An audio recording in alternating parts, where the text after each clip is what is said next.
Each morning when I wake up, I open the chest where I keep my son.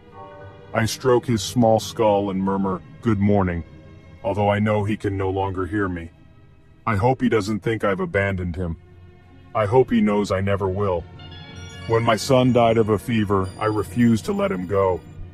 He was only a baby and all that I had left. So I turned to the stories my own mother had told me, the rituals and legends I'd learned in childhood. The rules of bringing someone back from the underworld seemed so easy. I scoffed at the stories of those who failed, sure that my willpower would be stronger than theirs. I forced my way through to the fields of night, and I found my son's faint, pale soul. I guided it all the way back to his body, never looking back once. When I saw my son open his eyes again and smile at me, I thought I had made the right choice.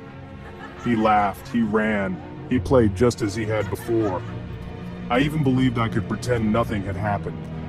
Then a few days later I saw the rot creeping up his skin. At that moment I realized my mistake. I hadn't restored my son to life. I had only brought his soul back to his corpse. I tried to comfort him as his body swelled and decayed. He wailed day and night in fear as his flesh fell from his bones. Only when his throat rotted away did he stop screaming. I attempted to return to the underworld to return my son's soul, but the way would not open to me again. I cheated death, and my punishment was to keep what I stole.